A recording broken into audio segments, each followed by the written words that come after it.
The following is a feature presentation of our nation's sports show. The NBA's postseason has entered a pivotal stage, the conference finals. Last night, Game 1 of the Western Conference Finals in Oklahoma City between the defending world champions, the Thunder, facing Victor Wembanyama, and the San Antonio Spurs. Before Game 1 got underway, Shai Gilgeous-Alexander, for a second consecutive year, was named the MVP for the regular season.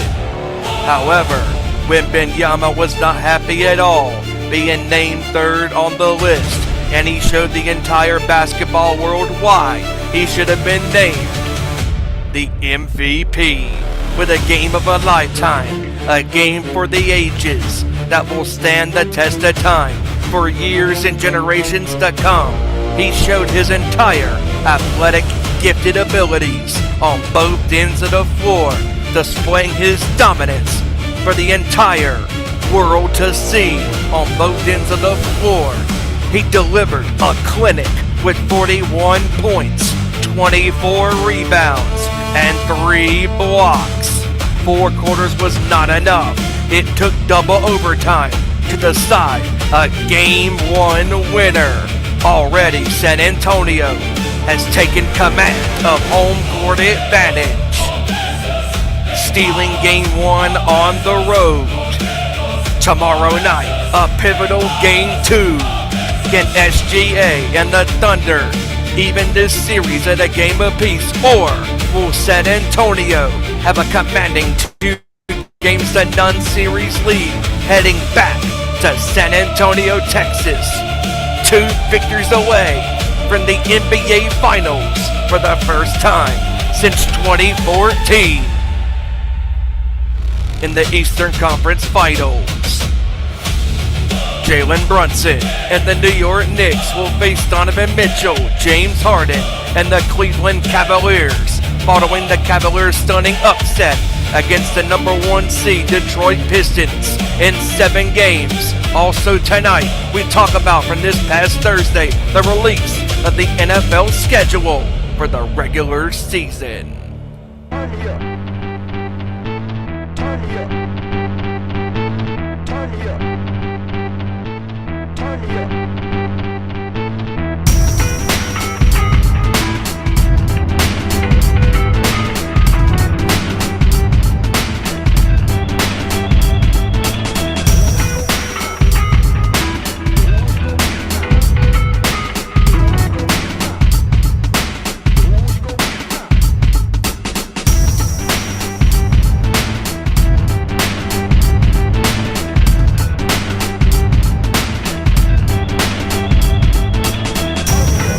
Good up to the court, talking all that is sport, breaking down the latest news, scores, and more. Welcome to our Nation Sports Show.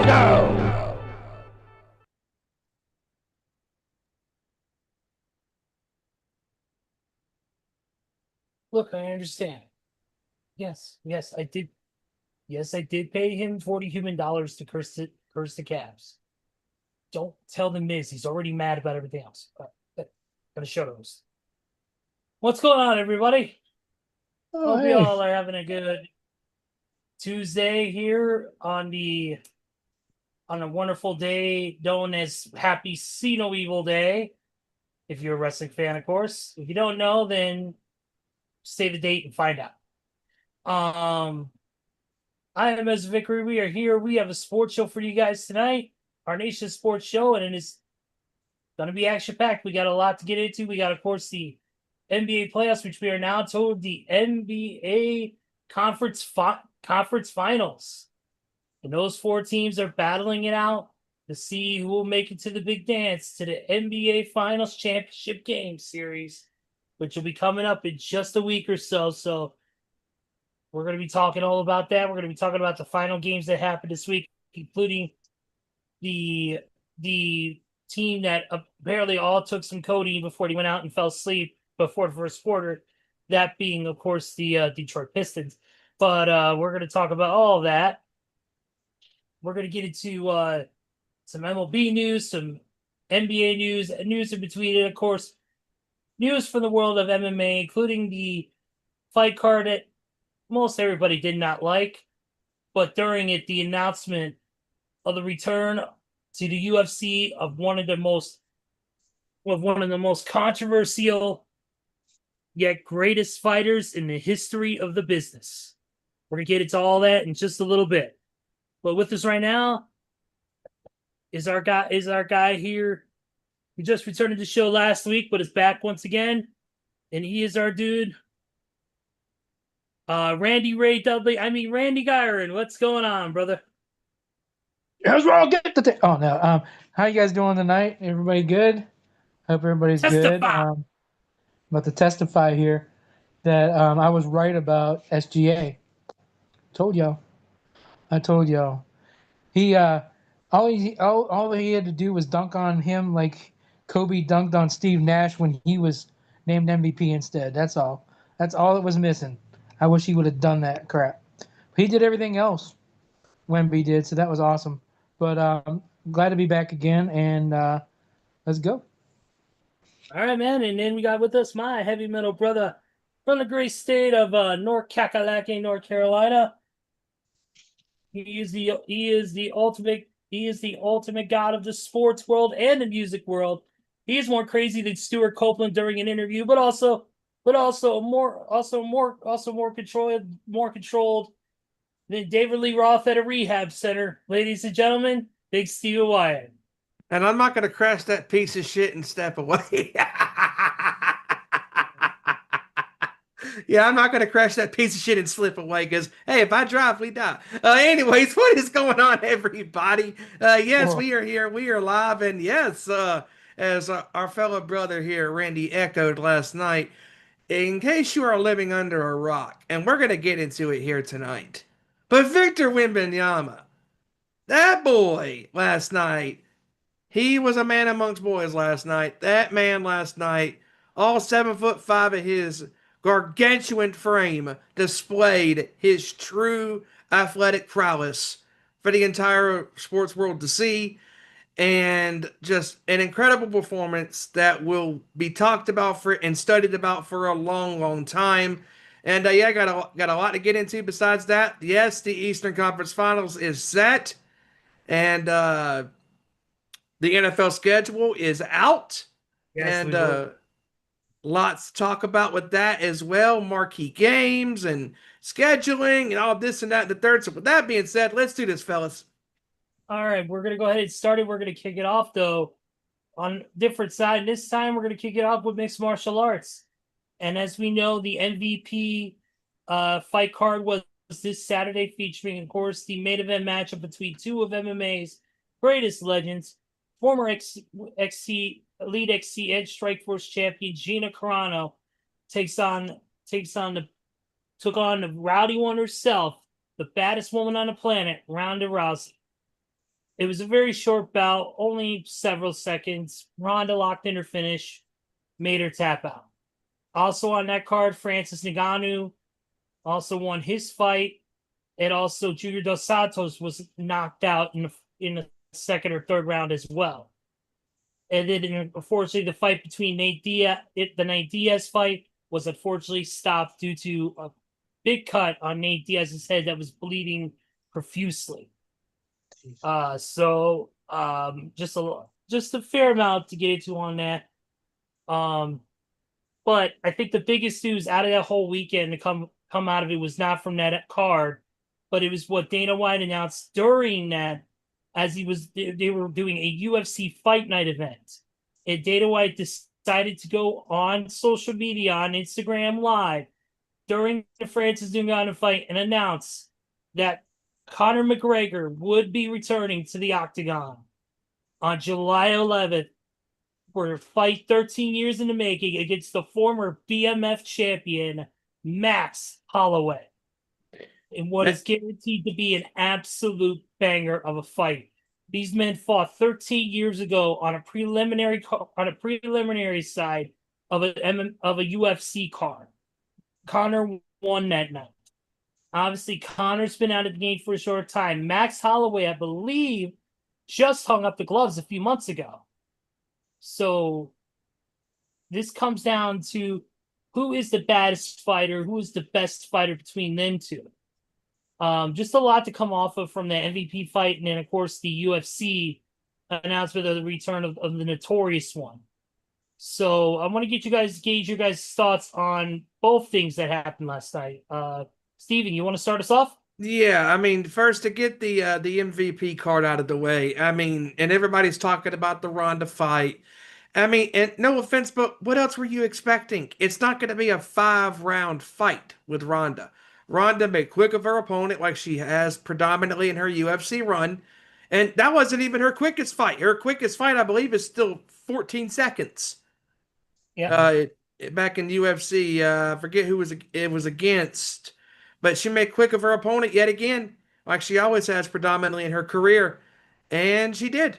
And I know people were complaining about, oh, it was rigged, this and that, they're okay, whatever. That aside, again, with a Ronda Rousey MMA bout, you should have known what you were going to get. Something quick, to the point, like that. And that's what she does. And as far as the UFC news is concerned, Conor McGregor, as we know, is a monster draw. He is a big name. And I remember, I believe it was a year or so ago, McGregor was supposed to face Michael Chandler in Vegas during the summer, but that fight got canceled. And that would have drawn a lot of people to the T-Mobile Arena in Las Vegas for that fight. But with McGregor coming on board to face Holloway, this is going to be a marquee fight, and this is going to get asses in seats. People have been wanting to see Max and Conor duke it out once again in the octagon. And now, more than ever, two fighters who are at the top of their game, who draw huge money, who have credibility to the sport of mixed martial arts. And this fight is going to generate a lot of money. And I think McGregor and I think Max are going to go out there. They're going to show the entire world on how it's done. Because as we all know, Conor McGregor loves to talk his trash. And McGregor back in his prime, fellas, Randy, you know, as I know, especially, you know, we all know that McGregor back in his day when he used to talk his trash, he used to back it up because he was one of the baddest dudes to walk the planet. He made Jose Aldo look like a joke. He knocked his ass out flat. Conor back in the day was one of the most feared fighters in his division, whether it was 155, whether it was 170. Mm-hmm. Conor was always feared because, like you said, he could talk a lot of shit, and he does. By trust us, we all know. I mean, remember the most famous being the Jeremy Little Heaven Stevens thing where he arrived late to the press conference and said, "Sorry, I'm late. I just don't give a fuck." And then Jeremy Stevens running his mouth about something, and then Conor going, "Who the fuck is this guy?" Which became an all-time internet meme that's been used for years now. You're right, Steven.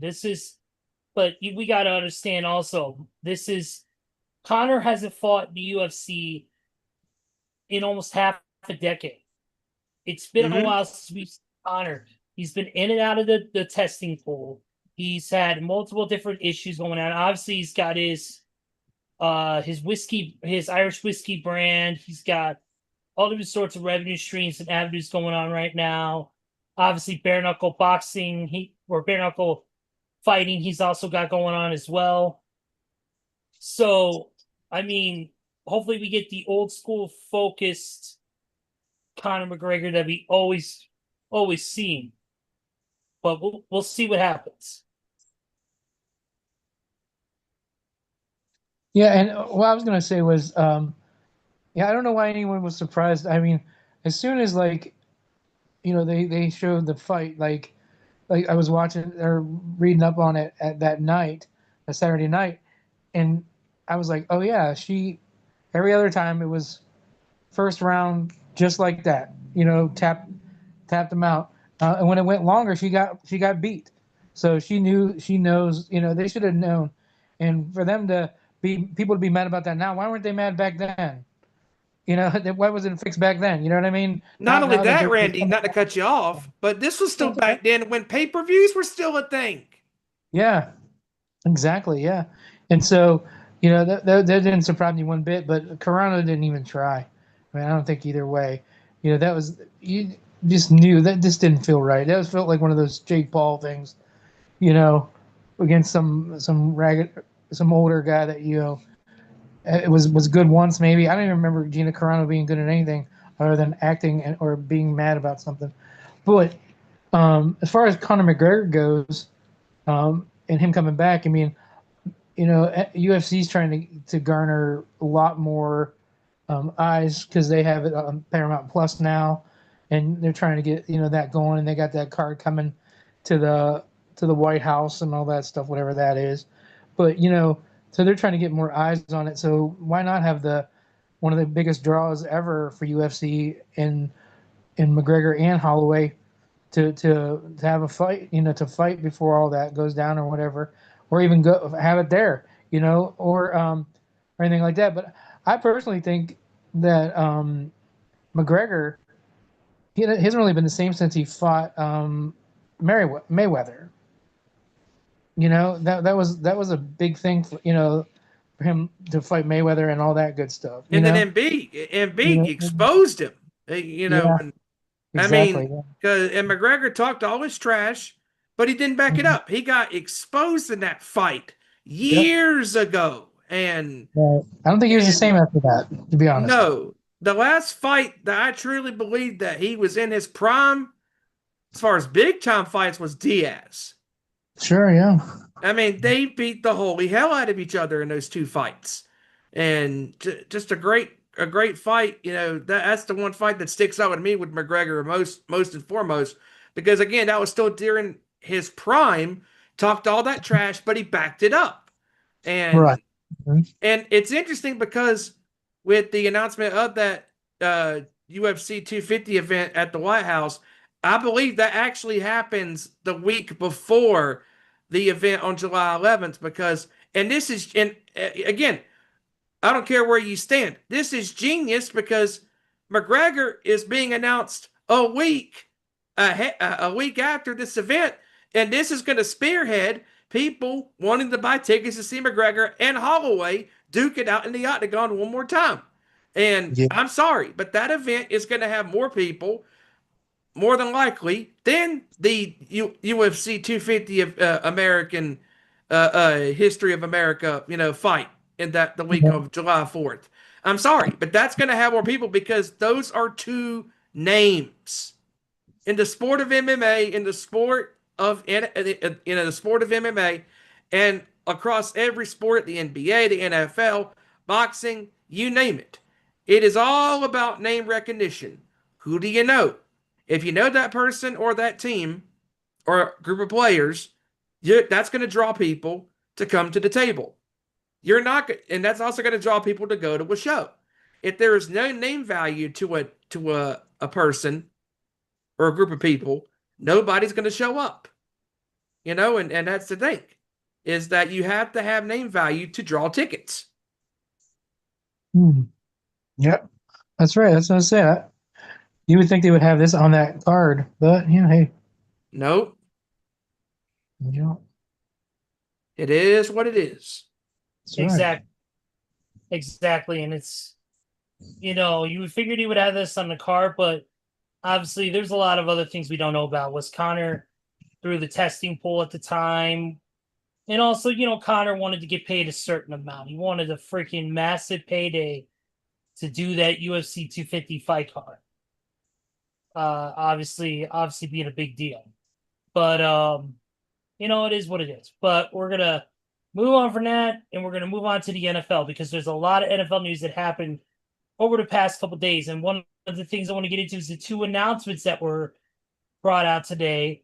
by the NFL, and that is that first off, that in 2028, the home of SummerSlam this year, the USA Bank Stadium in Minneapolis, Minnesota, will be having the NFL draft. So Nice. the NFL draft will take place in Minnesota in 2028. Cool. Yep. I thought they were going to have it in Wadesboro, North Carolina, but I guess not. I was hoping for it to be in my hometown, where I live. But hey, I guess Minnesota will do it just as well. That's about as much of a chance as Portage, Indiana getting it. Okay. Yeah, exactly. Yeah. Yeah. But and then the other big announcement, which was awesome for me, being a fan of the city and kind of seeing it as my second or third home, is that in 2030, Super Bowl 64 will take place in the Music City, Nashville, Tennessee, at what will then be the newly constructed Nissan Stadium in Nashville. So pretty cool for the city of Nashville and their sports authority, whatever it is out there, their entertainment authority, to get that massive sporting event there inside of the Music City, which obviously I've been out there 8-9 times myself. And I know I've been to Nashville too. Yes, sir. It's not too far from where we're at, Steven. So That's right. It's an 8-hour drive from me, Randy, but oh, wow. I've done that trip so many times though over the years. I went, I think, like 5-6 years in a row straight. Went down there. I was down there for my 21st. I was down there for a lot of for the Country Music Festival, the CMA Fest out there almost every year for a number of years. Cool. So I'm very familiar with Nashville, the surrounding areas, and I'm very familiar with Nissan. Because Nissan Stadium is only a short walk from where I think a lot of the NFL action is going to happen. A lot of the weekend stuff. I imagine Media Row is going to take place at the Music City Center, which is located on the corner of one of the corners of Fifth Avenue. So I believe that's where it is. And it's only a short 10-15 minute walk from there across the Cumberland Bridge to Nissan Stadium. So good deal. Very, very, very cool to have. And there's going to be a lot of concerts happening around Music City during that time. Absolutely. Oh, yeah. A lot of artists, whether they're rock, country, metal, whatever it is, hip hop, they're going to be wanting to be out that area playing those venues out there, whether it be the Municipal Auditorium, the Ryman, Grand Ole Opry, whatever it is. They're going to try to be out there to play those stadiums, Bridgestone. So we'll see. It's going to be a buzzing. And, of course, we're going to be keeping an eye on that, as well as keeping an eye on the possibility of 2028 Nashville being the home possibly of WrestleMania. We'll see what happens. That'd be pretty rad, too. I went to Nashville real quick to see NWA TNA. Ooh. At the Asylum. Wow. I've actually been there. Yeah, I went there once. Jeff Jarrett wouldn't even acknowledge me. So that me or my brother. So I wanted to throw that out there. He wouldn't even look at us. That's the king of the mountain, though. I met Jeff, and he was a really nice guy. Yeah, I'm sure he would have been cool, but he didn't want nothing to do with us. We were out there just, hey, hi, He didn't want nothing to do with us. AJ Styles, however, top notch, first class all the way. But anyways, sorry about that. I just wanted to throw that out there. Man. You're good on that. I like hearing those stories. Mm-hmm. Oh shit! Breaking news. Oh yeah, boy. I was gonna say something, but we just talked about in Dallas. NFL. Go ahead. Dallas Mavericks will be looking for a new head coach. Oh, Jason Kidd is out. Well, I'll tell you what. If there's any vacancies, he'll be right in there because he's a good coach. The Magic's looking for a coach. Yeah. Pelicans aren't. We know that. Nope. Mm-hmm. Nope. We're gonna get into all that in just a few minutes because I want to stick with the NFL. But that just Huh. came across my feed. One of the first things that came up. So I was like, wow, I had to talk about this for a second. Insane.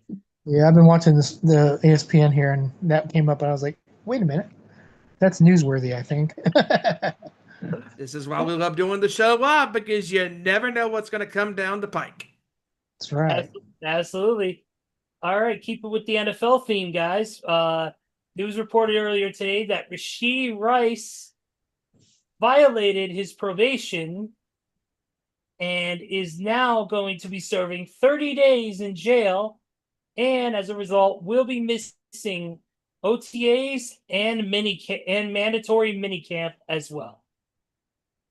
Well, Oh, and also, and while he's serving 30 days in jail, by the way, Steven and Randy, he's also Mhm. going to be undergoing right knee surgery and having to rehab. Oh, how convenient. Wow. Wow, Yeah. wow, wow. And you know that the Chiefs are not going to tolerate any of this crap if he keeps it up. Because any Yeah. great organization, I don't care, I don't care, we may not like them, but not even Bill Belichick, when he was with the Patriots, to tolerate any crap like this. Because if you were out of line, there's the door. Bye. Yeah.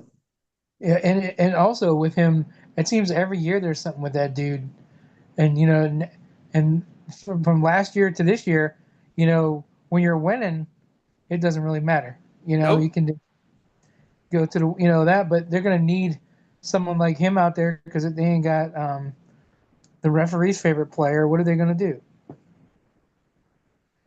You know, so they're gonna need him. So like to your point, yeah, I think that they at some point they're gonna be like, hey, wait a minute.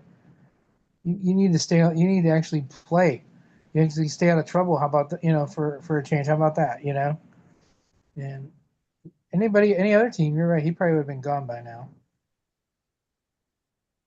And Mahomes, when he's healthy, he is not going to tolerate this, because there's been times where it didn't matter if it was Rice, if it was any of his receivers. If Mahomes didn't like the route that you were running or the assignment that you missed, he was on you, and all that. So, yeah, he keeps this up, he's going to be out of a job with Kansas City. Yeah. Yep, absolutely. And we're going to keep rolling with this NFL coverage with some news here, and right here, here's a little spot for you, and that is the offensive player of the year, Jackson Smith-Njigba. As many of you know, he won the trophy this year at the NFL Honors. Congrats to him as always. But let's just say he got slighted accidentally by whoever by the NFL Honors, and whoever decided to make the damn trophy. Because on his trophy, instead of saying offensive player of the year, it says defensive player of the year. Wow. So he won both So- trophies? Wow. So now the NFL and company are scrambling to get him a new trophy made and sent out to him. Steven had a great point. He should just send that trophy to Myles Garrett.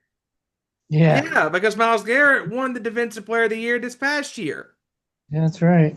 Yep, absolutely. That was just a little bit funny. That's funny. You know what's just as funny? Aaron Rodgers being re-signed to a $24 million one-year contract with Steelers. I heard that some of the Steelers were confused. Like, why? What are you doing? Please.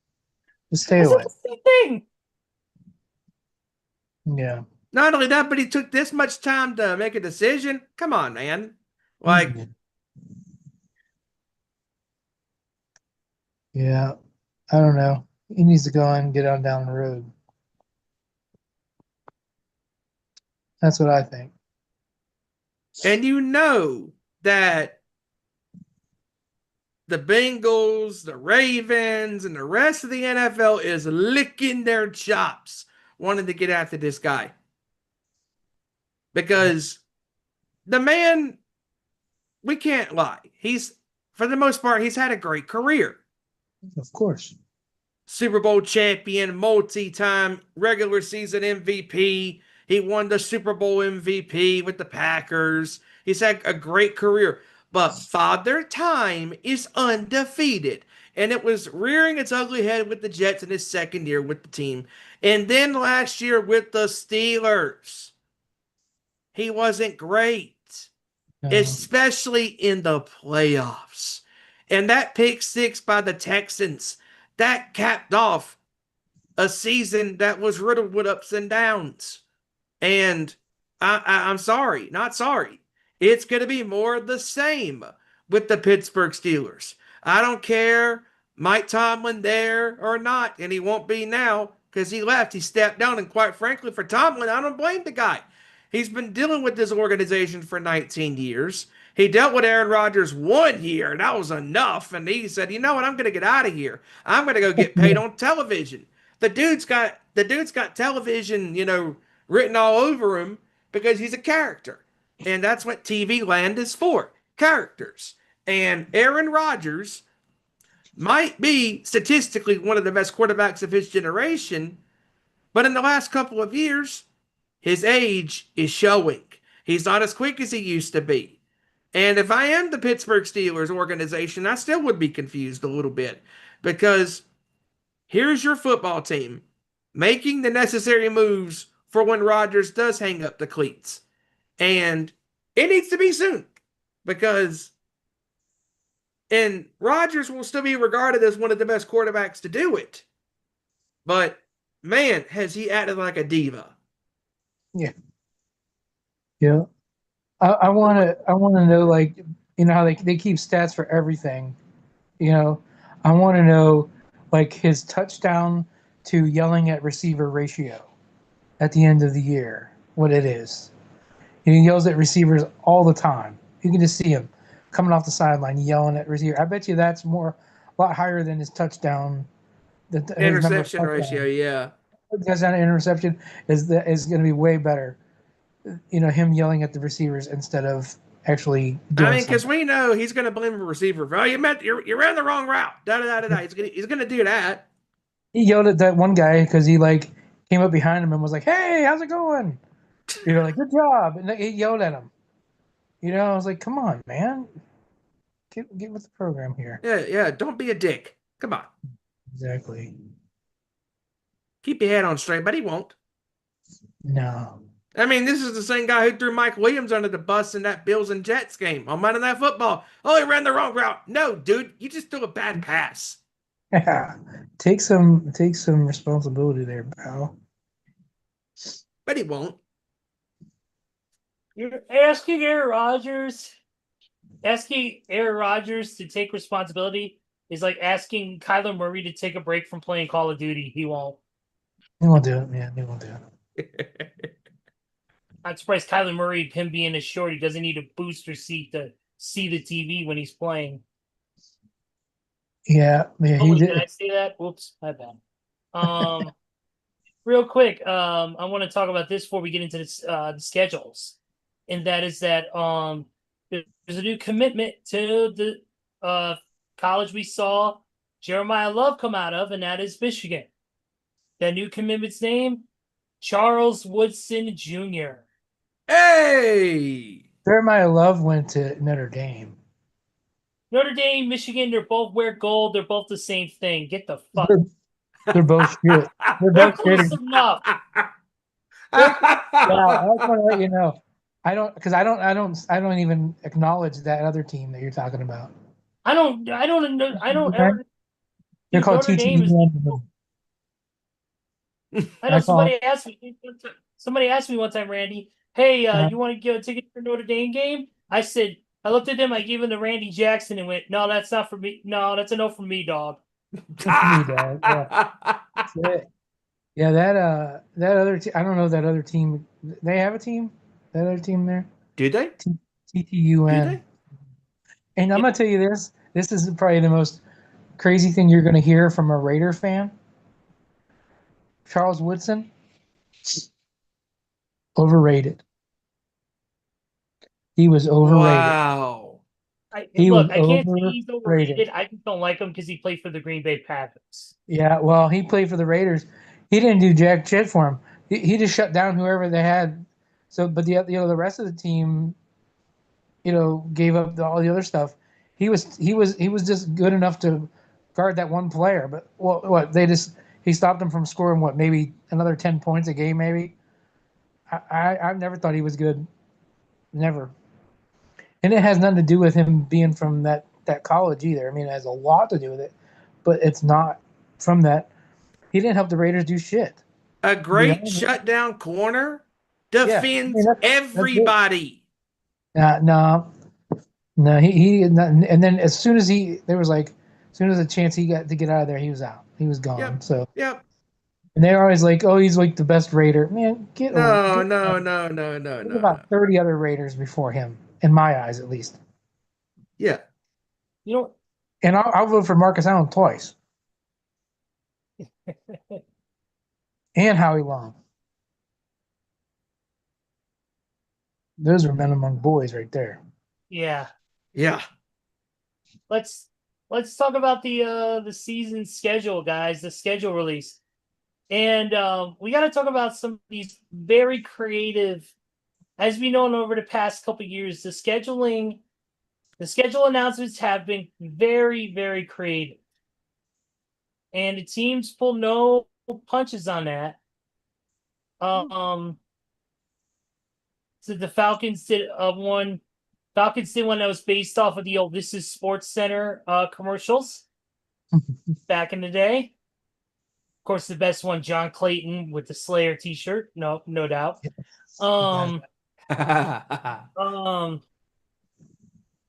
We have one that's from the Rams. That's all based on food. The Raiders one was great. Did you see that one? The Step Brothers. Yes. Yeah, it was Mendoza and Kirk Cousins were step brothers. They had on the sweater vest and all that. Yeah. I think you had the schedule release of the fucking Chargers who did theirs in the style of Halo. Oh right, And yeah. they got permission from Microsoft to use their technology to create special Halo-like characters that look like the Chargers uniforms. Incredible. I did the Bears did a very awesome one where it was called Happy Little Matchups, and it's Roma Dunze. As many of you know, Roma Dunze's got a big fro, and he's dressed as Bob Ross. Oh my gosh. And he's doing the schedule in the style of a episode of Bob Ross's old show. That would be awesome. Dude, it's so good. I watched it a couple times. Dude, it's hysterical. Happy little matchups. What, beating Green Bay twice out of 3 times last year? Yeah, that's a happy little matchup. Yeah. That's a happy little bird flying over the breeze. Yep. And then one more I'll mention real quick is the I believe it's this one. It is the Minnesota Vikings one. Yes. With, of course, a special appearance from the Alpha, the best in the world at what he does, the man who gets beaten up by the Demand every week, Chris fucking Jericho, baby. Yeah. Nice. And then the one with the Raiders was pretty interesting too, with Kirk Cousins and Mendoza. Definitely, that's awesome. Here's Totally. one for the Houston Texans. It says crashing out over the schedule. And it's them just like acting That's like CJ Stroud over his offensive line, not protecting him. Yeah. Or how about the simplistic one from the Lions where it's Dan Campbell on a computer, he prints out the schedule and puts it on the bulletin board, and that's it. Oh, nice. That's all it is. It's him on a computer. Good point. He prints out the schedule, puts it on a fucking bulletin board outside the office. The title of the whole thing is Strictly Business. Nice. But let's get into it, guys. Schedules are out. Obviously, there's some marquee matchups. What are your thoughts on some of the matchups, and what are the ones that are you looking forward to the most? I mean, okay, first of all, the Patriots, your road to the Super Bowl is going to be a hard one, fellas, because it ain't going to be easy. That schedule is bad. The Broncos' schedule really jumps out, especially the first couple of weeks against marquee playoff teams from last year. And also, the first Monday night game was announced, obviously, with potentially Mahomes and the Chiefs playing against Bo Nix and the Broncos. And also, the Chiefs' schedule during week 12 through 16 is going to be very tough. And also, what jumps out to me is that Chicago is facing Detroit on the first Thursday night or Thanksgiving game that day. And if I'm not mistaken, isn't the Buffalo Bills in the? Yes, they are. I think they're in the nightcapper with the Chiefs on that Thanksgiving schedule. I believe so. Actually, and then what about the Christmas schedule though? Bears and the Packers at home in Chicago on Christmas Day at noon. Mm-hmm. The all-time classic between two of the oldest teams in the NFL. And then you've got Buffalo and Denver at 4:30. Oh man. A Nobody wins rematch of that divisional playoff game. And then on Christmas night, the Rams and the Seahawks. Ooh, that's not bad. If the Thanksgiving schedule, you're right. It's Chiefs and the Bills. They got the nightcap slot. In the middle slot is Cowboys and Eagles, and then starting off the day is Bears and Lions and Detroit. That'll be a good game right there. Oh, that's and there's also going to be a game before Thanksgiving on the day before Thanksgiving as well. Yep. There will be special Wednesday game. Also, what about the week 1 schedules? Look at the week 1 opponents. I mean, the Rams are taking on the 49ers. That's going to be a battle. That's going to be cool. Brock Purdy's newly healthy and rebuilt offense. Yep. Taking on this Rams team that could be on their last year with one Matt Stafford. You know? Yep. So, but also too, another one that jumps out at me on here is an NFC North matchup between the Vikings and the Packers. Both teams completely different from where they were last season. You know? Oh yeah, yes sir. The Raiders have like the seventh hardest schedule. So and to clarify real quick, the Packers and the Rams is the game on Thanksgiving Eve. That's it. Packers, Rams. Okay, that's gonna be a good one.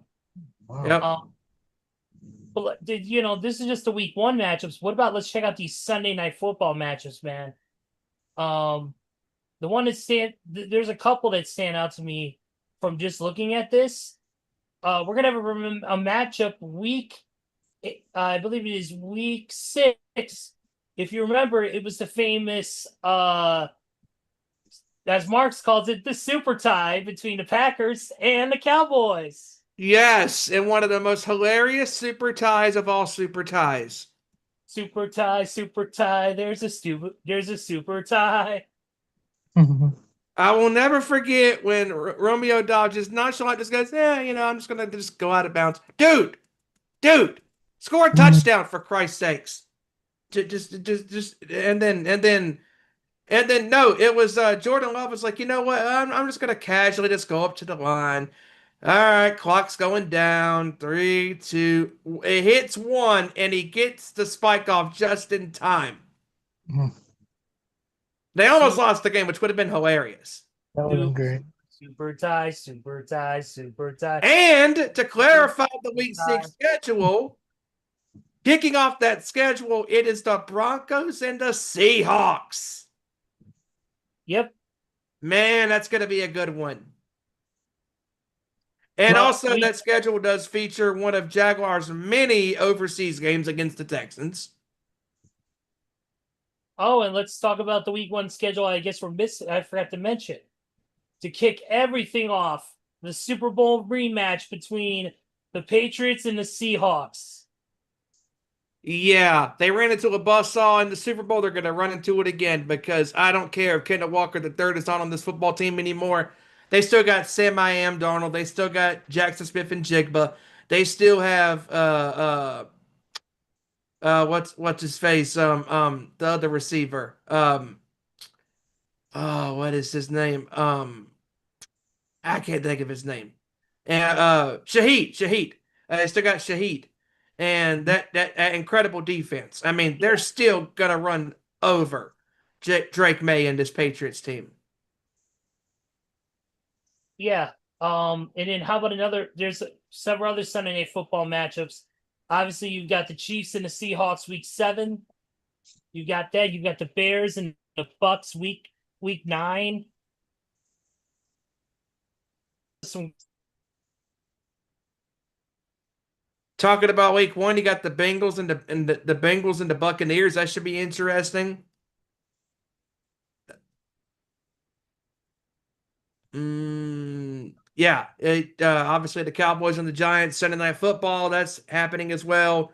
Like I mentioned, that's also another thing too, is that Chicago, with their scheduling, how that's going to be interesting because how are they going to do this year? Because after having a great year last year, and can they repeat as NFC North champs? the biggest question is going to be the defense. Obviously, the defense Yes. is completely different. No Nashawn Wright. We lost a lot of great players through the free agency and trades. So it's going to be interesting to see how this team responds next year. But I want to get you guys' thoughts on your own individual schedules, because obviously there's certain games on those ones we talked about that are just normal games throughout the week or whatever, matchups that are not exactly listed. I mean, like for me, it's one of the matchups. If I could find the damn thing here it is. One of the matchups I'm nervous for is this back to back. Is this kind of almost back to back matchup we got? October 22nd, which is a Thursday night football. We take on the Patriots at home. And then, though, on Monday, November 2nd, we go to Seattle to face the Seahawks. And then Sunday, November 8th, we go week 9, we head on to take on the Bucks. I mean, obviously, we got the Packers twice this year again. We got them October 11th in Green Bay, and of course at home on Christmas. We also got the Dolphins, Bills, and of course we're starting off the season against the Panthers. So I mean, there's gonna be some great matchups. It's favorable in a lot of ways. Like the Philadelphia Eagles game is week 3. It's got me a little nervous, but obviously it should with Jalen Hurts and Saquon Barkley still there. So, obviously the Jets should be an easy win. We should be able to fucking run. We should be able to run through them like JR would say if he was saw through a widow woman. What? What did I miss here? You missed a lot. As far as my after team's individual for almost 4 years. I've been gone for a while, yeah. No, but how about you, Steven? You being a Niners fan, what are some of the games on your map? Definitely that Broncos game scares the hell out of me. The Seahawks games are obviously scary. The Rams games, obviously. Raiders. They played the Cowboys this year. That doesn't really scare me because of their inconsistent offense. They play the NFC East. They play the AFC West this year. So the Chargers will be interesting. The Chiefs will be interesting. The Broncos one is really fascinating and they also play the NFC South, I believe, this year as well. So yeah, the Bucks game is going to be interesting. The definitely that Rams game to kick off the year on September 10th in Australia. That's going to be fascinating because that's going to be a early morning game. I kind of wish we could get a Saints and Steelers game so the newest member of the the New Orleans Saints, Brock Rechsteiner can fucking spear through Aaron Rodgers just like Braun Breaker. Yeah, I that'd be know, sweet. right? Yeah, his cousin. That'd be He'll be sweet. doing Steiner math on his ass.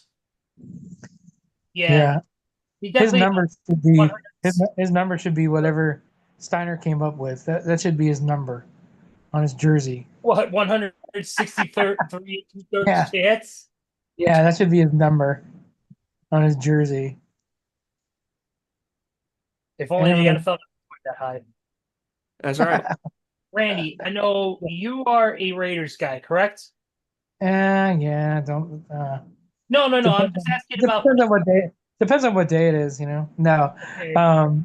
This schedule, man. The Raiders didn't get any favors with this schedule. I'm telling you. Not only I that, was Randy, looking but at they it. got 0 primetime game. Yeah, they used to be the kings of Monday night. Now I they're. would expect them to Now, get. I would expect them to get one with them having the number one draft pick, Fernando yeah, Mendoza. I thought for sure they at least have a Thursday night game or Yeah, I something. figured But that's- you know, but Oh, nothing. Surprise.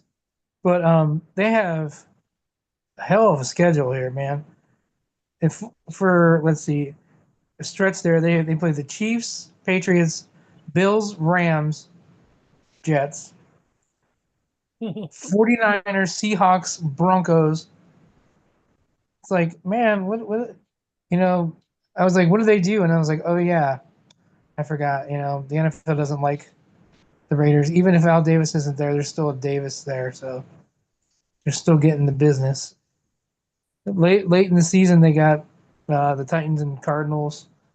You know, they don't have a bye until week 13, so it's like, shit. You know, it's going to be a rough schedule. But you know, who knows? We'll see. Maybe it'll toughen them up. You know, get them going.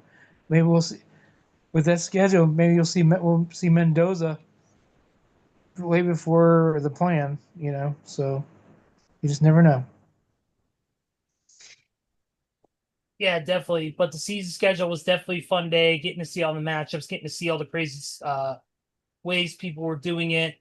But yeah, we're looking forward to the NFL season, and we'll keep you updated as we get closer with any more developments, if there are any changes, any coaching changes. And we're gonna be just doing what we do best, and that's reporting on this stuff and getting it out to you. Hopefully, there'll be some live stuff for us. Let's see this. How about this? The news that dropped. Now is that Devon Chain has reached on a 4-year, $68 million contract extension with the Miami Dolphins that includes $32 million of that guaranteed money. He's a good player now. He's probably the only consistent player they've had over the last couple of years.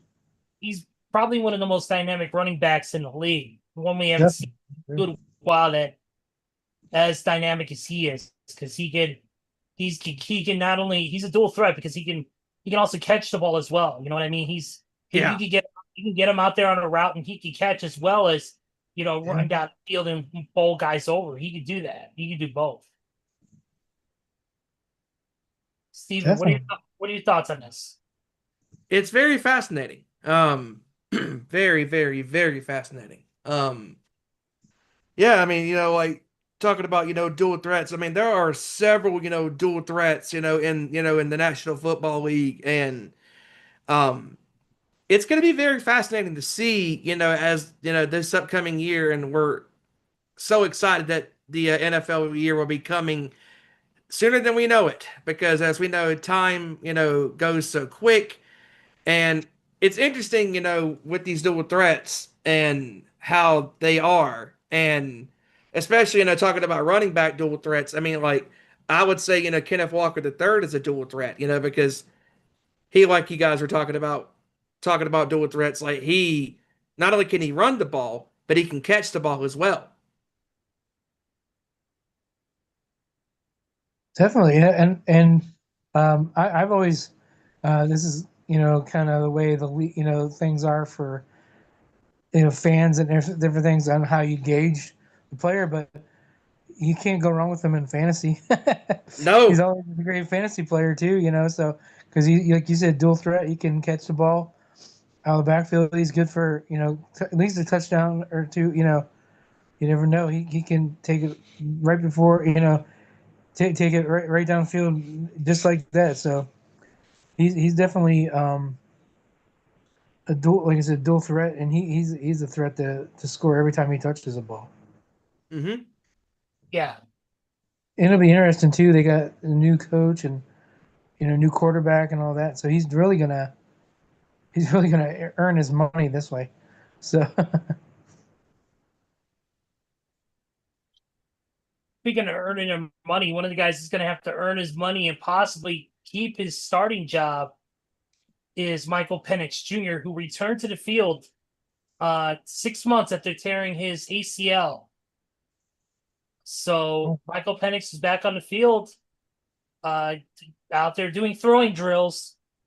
Now, Michael Penix Jr.'s story last year was a very interesting and fascinating story because early on, he was showing the world why he was number 8 overall selected with the Falcons a year before. But then inconsistency started happening. He was missing throws, and the O-line wasn't great. The coaching wasn't great. They weren't getting him comfortable in the pocket. And Michael Penix Jr. really, really was holding on to the ball too long.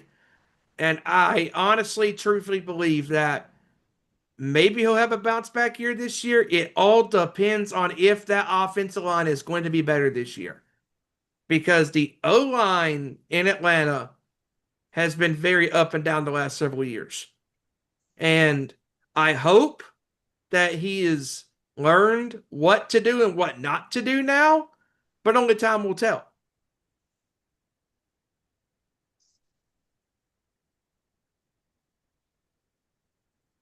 well, he's got Tua down there now to kind of get him going too. So we'll see.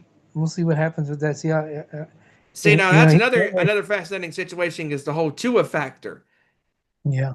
Who is going to start? Is it going to be Tua or is it going to be Penix Jr.? Because all likelihood, it should be Penix Jr.'s team because he was the number 1 starter last year. Right. And then he gets hurt, and then Kirk Cousins has to come in and relieve him, and he didn't. He didn't do a great job. No, did not. And well, in years past, their new coach usually is pretty good with quarterbacks. So we'll see what happens. We'll see what happens. Yep. Let's see. And I think that's it on the NFL news for today. So let's get going with the NBA. And man, what a crazy playoffs it's been already. We might as well start with the East. Before you go East and West, in that order. And I mean, my God, the Detroit Pistons. Wait a minute. Who do you think you are, the founder of this show?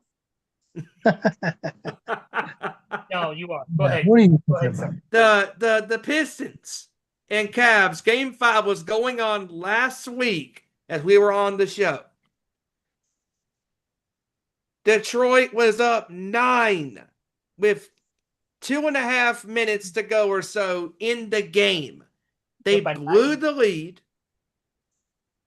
And Mitchell, Harden, and the rest of that Cavaliers team sent it to overtime, and then they took over. And they won game 5. Then in game 6, in typical Harden fashion, he pulls a no-shower. And Donovan Mitchell can't do it all by himself. Evan Mobley can't do it by himself. And they're missing shots. They're missing their shots, and they're not defending very well. Cade Cunningham's got to go into the basket. And Jenkins finally decided to show up, hitting multiple threes in the game. And Duncan Robinson doing Duncan Robinson things. And just this Pistons team imposing their will, not to be denied, sending it back to their gym for game 7. And then what the hell happens in game 7? Detroit gets slaughtered. Yeah, they forgot.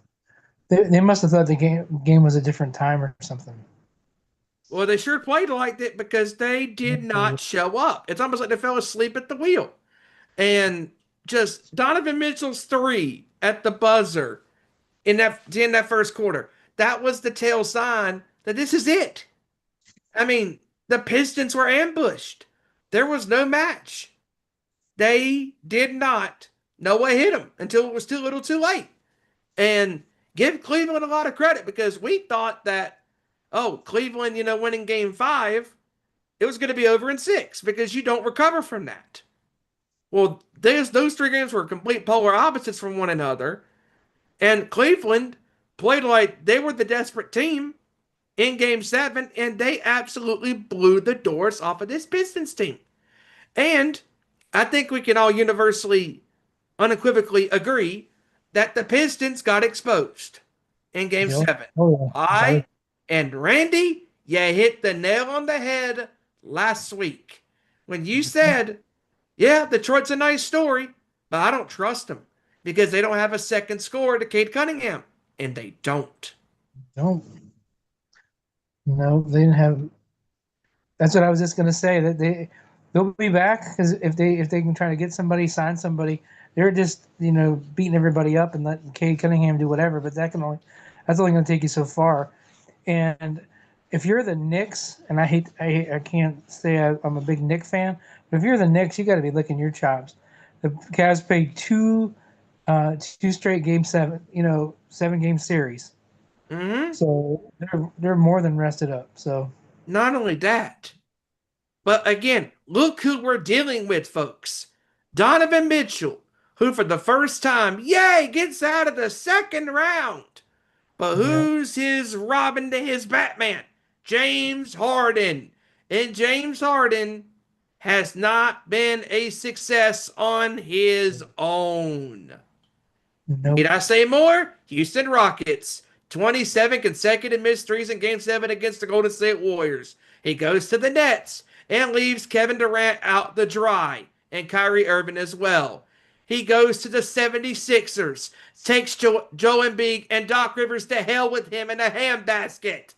With the lead in the series against the Boston Celtics, 3-2. Then in Game 7, he pulls a no-show in that one. Again, the Knicks, you should be happy. You should be getting on your knees and thanking God that you're playing the Cleveland Cavaliers and not the Detroit Pistons and not the Boston Celtics last round. You're playing James Harden, who cannot win the big one. Nope. Yeah. The Knicks have nobody to blame now. This is as easy as you're going to get to the NBA Finals. Because the Knicks are probably going to make it to the Finals, but if and when they do, you got to play the West, and good luck with that. I mean, the Cavaliers and the Knicks should be a decent series, but it ain't going to compare to the Thunder and the Spurs. Let's just be honest. And before we get to that, and I know, Ez, you brought up about that Pistons and Cavs game, how thank God you didn't have to sit through that on Sunday, and your mom was watching the TV that day because she had commanded the TV, and you didn't have to watch the rest of that crap because the game was over. Yeah, because here's the story, Randy. Okay. I have Amazon Prime. And the game is on Amazon Prime, but the problem is the American Country Music Awards were also on Prime Video Live that night. Oh, no. So the Prime account went to my mom to watch the show, because why would I deprive her of that? Because that's her. I would never do that to my mom. Sure. And I didn't watch it. I didn't watch the game at all. I look at the score after it's all over. I said, "Oh, I'm glad I definitely didn't watch the game. That's some bullshit there." And by the way, when it comes to the Cavaliers, after a face-painted gentleman appeared on both First Take and NFL Today, they are cursed. Oh, no. Danhausen has officially cursed the Cleveland Cavaliers. So James Harden. So wait, by proxy, does that make them not cursed? Because they're obviously cursed. I mean, this is a Cleveland team. This is Cleveland we're talking about. So not only that, but James Harden being associated with this team. Yeah. Does it as well. Okay. Well, yeah. I mean, and who am I to go against Danhausen? Appears on NBA Today, curses the Cavs, appears on First Take, and does all that. Yeah, Cleveland, you're done. The best I'm part, glad Randy. he cursed. I'm glad he cursed Stephen A. Smith though. That's good. Yeah. But go ahead. Well, also too, he said something about the Knicks earlier. If you remember on First Take before the show actually even started, that Danhausen came on the show, and Stephen A. was like, "You better not pull any curses. You better be nice." And he goes, if you send me some human monies, I'll do. They said, "How much we talking?" And Danhausen goes, "Well, here's what I'll do. I'll send you a check. I'll send you a blank check. You write down the number, and then you send it back to me." Yep. 40 human monies. Yep. You know, and that's the thing too, is that now that the Knicks are in the best position that they have been in since 1994, because 99, that was a Cinderella story, and they made it, and we all love Cinderella stories, and they got beat by San Antonio battling that finals. But 94 was truly the last time the New York Knicks were a competitive basketball team making a deep, deep, deep run. And no excuses now, fellas. It's all or nothing. Yep. This is your best shot at getting in the dance to be playing for the championship. And you know the NBA wants the Knicks to be in the finals. Oh yeah, without a doubt. Yeah, definitely. They definitely want them in there. The Yep. Knicks are one of the of course, one of the better known franchises, especially of the teams that are left. Yes. And there's that too. Considering what was left in the West, the Timberwolves and the Spurs were the other series that was happening last week during our show. And the Spurs absolutely dominated the Timberwolves in Game 5 and then in Game 6. Yeah. No contest at all. And I did want to say real quick, man, God bless Anthony Edwards. The man was playing on 2 bum knees. Yep. And still went out there and played his ass off. He still tried. But the Timberwolves had nothing to be ashamed of. Oh, They just right, ran into a better team. That's right. They ran into a better team. Stephon Castle had 32 points in Game 6. Wembanyama had like 19 and nearly 20 boards. Yep. I think the Timberwolves need another score too. Go ahead, I'm sorry. I was just going to say, yeah, I was going to go down that path you were about to say. The Timberwolves need a true number 2 scorer probably too. Definitely. I mean, they got, good role players, but if their role players are not showing up, Ant-Man can't do it by himself. Gobert is on his last legs because he's a veteran.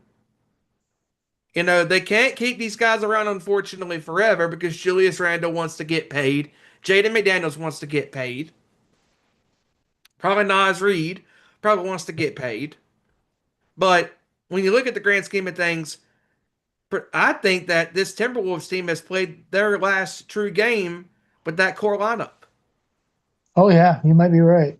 And I mean, that's probably for a good thing.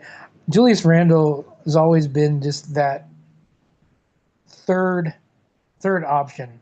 He's not your second option. Yeah. You don't want the game to run through him if you're on. You want him running the second team offense. You'll be screwed. You could put him in the 6-man role if you wanted to. He could be leading if you had a number 2 score. Yep. If push came to shove.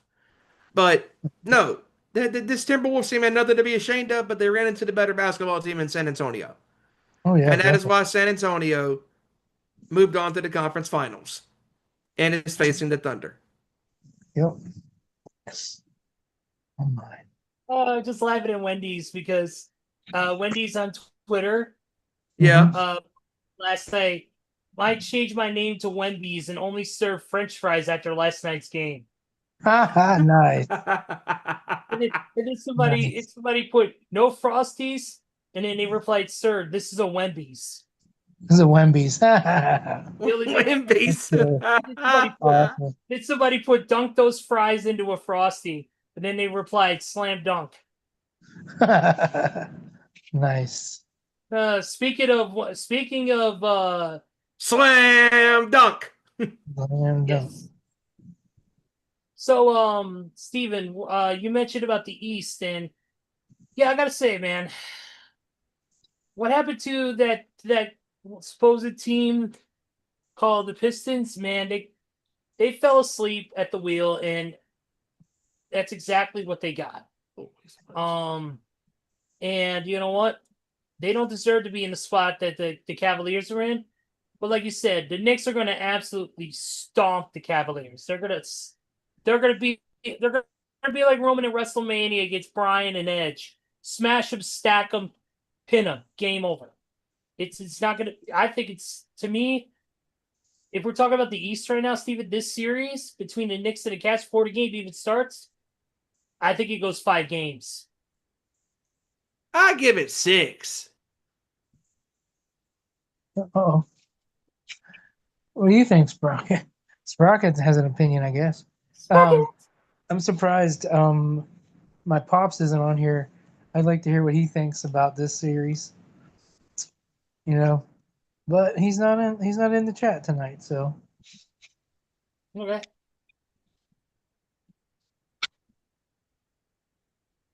Yeah, and speaking of the Knicks and Cavs, this game is actually getting ready to get underway as we speak. Yep. yep.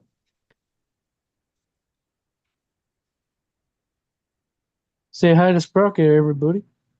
There he is, Sprocket! Ezra. There he is, Ezra. Rocket! Yes. What's up, buddy? He's out. He left. So it's no, ski guys. He's speaking. Um, It's about to start here. We'll see what happens. Yep. And talking about last night, man. The Western Conference Finals has already set the stage so freaking high with that game 1 last night. That's it. And I got 2 words for you. Victor Wembanyama. That's it. Yeah. I saw that someone posted on like Twitter perhaps or X or whatever that a couple minutes into the game the Thunder realized that they couldn't hang with Wembanyama at all, and that Hartenstein didn't played for 9 minutes and never guarded him again because they didn't want to him to expose Hartenstein at all. So that just tells you right there, he was more than on top of his game. So we'll see here.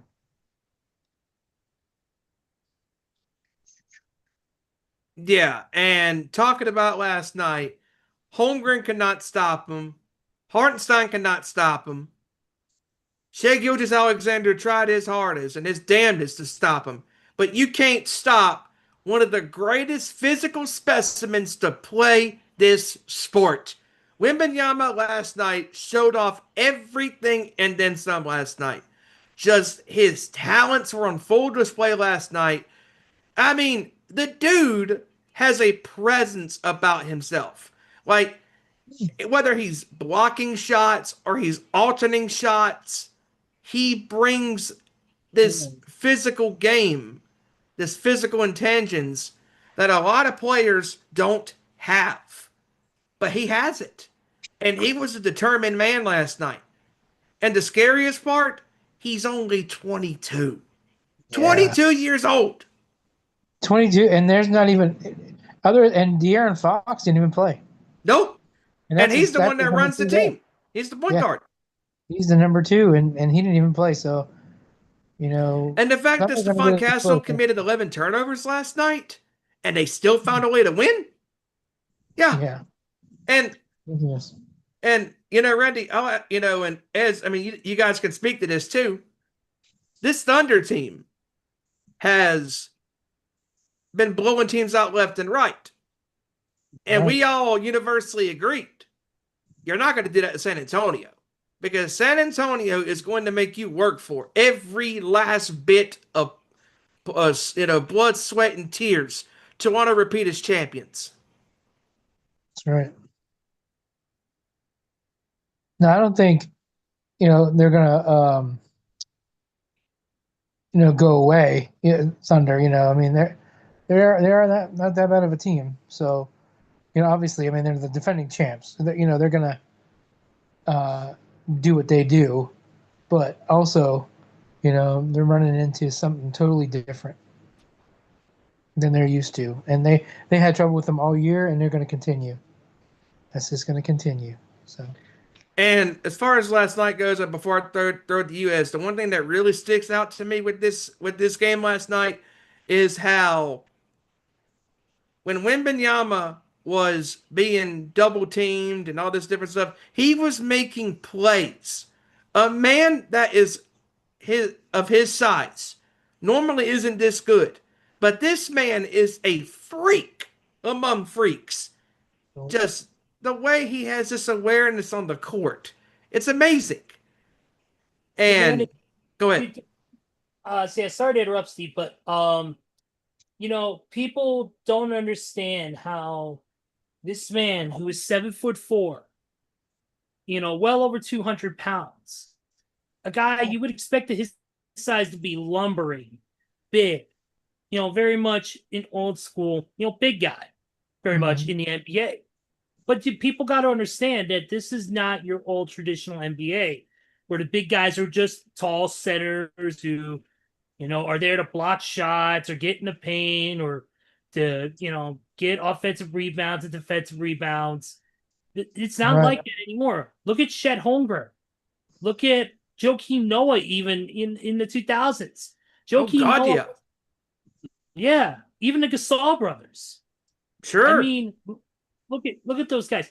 Wemby is as tall as a center, can shoot like a power forward or guard.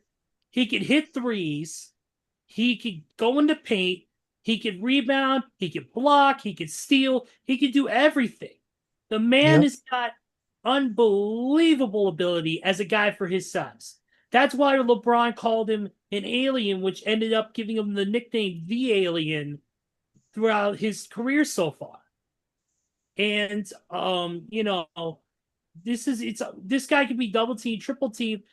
Hell, this guy could be down there in the paint surrounded, but because he's so tall and he's got an 8-foot wingspan, mind you, he could go out there and he could, like what he did, and to me, the dagger shot that won them last night, and that was the pass in the paint that he got, where he grabbed one hand and swiftly laid it up off the glass. Like, I mean, insanity how good Wemby is as a player in all retrospects, not just because of his size, but his skill level as well for being as big as he is. Not only that, but also to add real quick, Wembanyama made a Michael Jordan-esque move last night. He's at the three-point line, and then in one move, he's dunking the ball. Like, in freaking sane. Yep. Unreal. I can tell you that this much. I don't think there's going to be another athlete like Wemby out there, but I got to give the Oklahoma City Thunder a lot of credit, though. And to me, is the guy that I've been singing his praises since he joined Chicago, and that is Alex Caruso. He is I've said it last week, he is one of the most aggressive, smart defenders in the game. He was defending Wembanyama and making him uncomfortable, and that's a 7'4" man going up against Caruso making that play, the heads-up play, to knock the ball off of his leg. Yeah. He's got great basketball IQ. The guy is smart. But like I said, his aggressiveness as a defender, we saw that in the LA series against the Lakers. He's not afraid to go up against the biggest, baddest, most talented people on the planet and go and get in their face and try to disrupt the rhythm. That's exactly what Caruso did to LeBron during that whole series. And that's exactly what he did to Wemby last night on a couple of major plays. Caruso was able to get in there and slowly but surely slow down Wemby a little bit, which ended up pretty long in the game, as well as it did when it went to 2 separate overtimes. Yeah, and talking about Wembanyama last night too, another thing that was very crazy is that three that he hit to tie the game at the end of the first overtime. Jeez, oh man, That was Steph Curry-esque with the yeah, shot. definitely, without a doubt. I mean, and not only that, but what was also very telling, Shai Gilgeous-Alexander last night struggled from the field. Yep, Mhm. It took 23 shots to get 24 points. that's it. Yeah, he's overrated too. I think. Sounds crazy, but I think he's overrated. Just my opinion. And Wembanyama felt disrespected when he was voted third on the list. He said, I'm Mm. third? All right, I'm going to show you boys how I should have been the MVP. Yep. I think he took a lot of that aggressiveness and brought it forward to last night, game one, especially up against the reigning MVP in SGA. Real quick, since we're talking about the NBA right now, of course, Cleveland and New York here right now. It's 10-4 Cleveland right now. Yeah, Donovan Mitchell's looking good so far in this game. Yeah, Donovan Mitchell's looking really good. New York's struggling from the field, though, especially three-point land. Mm-hmm. Three-point land, they're having a hard time. And I could see, what's his name, kind of slightly holding his midsection every once in a while, Jalen Brunson. I saw that just now. That was interesting. I just So noticed that. definitely keep an eye on I just Jalen. turned it on when you said that. Yeah. Yeah. And So Anunoby definitely is playing in this game after being out with a hamstring injury. Oh Yep. wow. Okay, okay, good deal. It's good for the Knicks. Yep, good for Nancy. Here again. I'll be back. Yep. But yeah, this Spurs and Thunder series, it's going to be interesting to see where this goes because the fact that De'Aaron Fox didn't even play last night with a hurt ankle, Castle in a position where he's not comfortable and being a point guard and running the team, had 11 turnovers and they still find a way to win the game. And the role players, Dylan Harper having a really good game, and him making shots, and Castle making those shots, and and Wembanyama just being a freak on both ends of the floor, making those decisive cuts to the basket, those jump shots he was making. He was 12 of 13 from the free throw line, alternating shots, blocking shots. The man was doing it basically all by himself. But this Yeah. Spurs team, when they get rolling, they're hard to beat. And the Thunder, they should respond tomorrow night, but I will be shocked if they don't. Because if the Thunder lose game 2, they're not going to recover. No, you might be right about that. But Steven, how you know? How you know? How you know? How you know? I had to throw that one in there. Hey, How you know? What's up? Hey, speaking of wrestling, real quick, I was watching on NXT here, the debut match of he's big, he's bad, he'll body slam your dad. Mason Rook was on. He was on here. He did a couple moves, but I thought it was funny, and just us, we kind of know the ins and outs and stuff of the business and whatnot, and it was Cam Hendricks. He was on Evolve and now he's in NXT and against Miles Bourne fighting, and all I could think about was it was like Maxine Dupree's husband versus Stephanie Vicare's boyfriend. That's all I could think of. Instead of like, oh man, these are two big dudes, man, they're fighting. And I'm thinking to myself, you sons of pups, I can't. Oh, you guys are so jealous of you suckers. That's all I could think about was, man, Yeah. those are lucky dudes, man. And the only person I don't do that with is Buddy Murphy when they say like they give him shit for being Rhea Ripley's husband. He's the one I don't do because that's a bad man. Yeah. Buddy Murphy he's the man. I hate that he's hurt because when he's good in, he should be a main eventer. That's what I think. But anyways. But yeah, I do agree on that. And yeah, when it comes down to this Spurs Thunder series, I think this has the ability to go 7. I'm gonna go 6 games on that series. Mm-hmm. I think though that the Thunder do take one at home or take one away from why am I blanking right now? San Antonio? Yeah, they take one from San Antonio at their home spot. Yeah, because I both think- of these two teams can win on the road. Sure. Yeah, and I think San Antonio will lose one at home against them, and then they will. It'll come down to Game 6. But not only that, but what's also telling last night too is that the Spurs, despite having 23 turnovers, they still find a way to get it done. I mean, and another against Caruso, the dude's a great basketball player. He's not going to score 31 points a night like that. He had No. 8 threes last night. It was his Yeah, I night. couldn't believe he had that many points. I was shocked, not shocked, but I think that just kind of was the way that game was going to go. And J-Dub, some of his decision making last night was not great. There were some plays that he made that was good, and then there were some that wasn't great. And SGA, he's going to have to be more consistent, because if he's not, Wembanyama and the rest of that team is going to pounce on him. And I mean, again, throughout the regular year, the Spurs have had the Thunder's number all year long. And if the Thunder want to win another championship, they're going to have to earn it, because this is not going to be given to you on a silver platter. You're going to have a dogfight to win a potential second ring and getting out of the Western Conference, because San Antonio is not going to go down without a fight.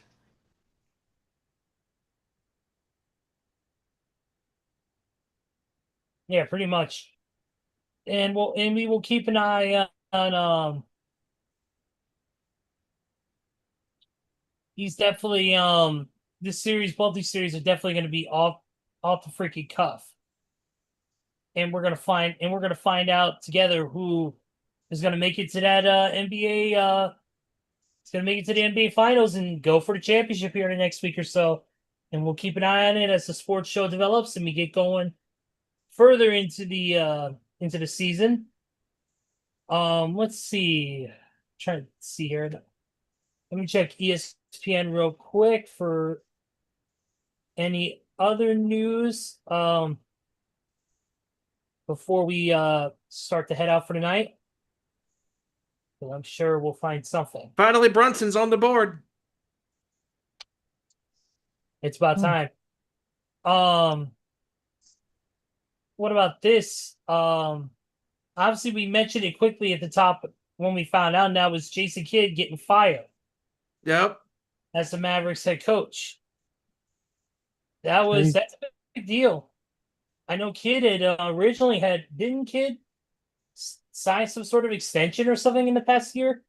He may have, but he should have known that was the writing was on the wall there. Unfortunately for him, man, James Harden just Harden, what the fuck are you doing? Shoot the ball!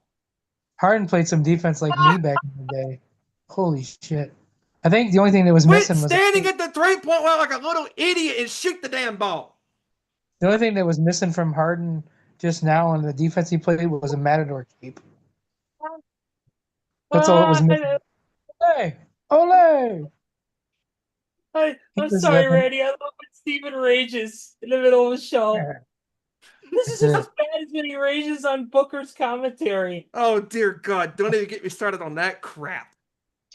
I remember one time I told him, NXT's on, and he goes and watches it, and in the middle of the show, randomly, he just goes, "Shut the fuck up, Booker!" It's horrible. I can't watch it sometimes. I don't know what's going on. We're in the middle of the show, and I am ranting like a madman on Booker T's commentary. Yeah, it's warranted. And one time I liked when he won like worst commentator. He was like the next like that weekend, or it was like a weekend, and then Vic Joseph introduced him as award-winning commentator Booker T.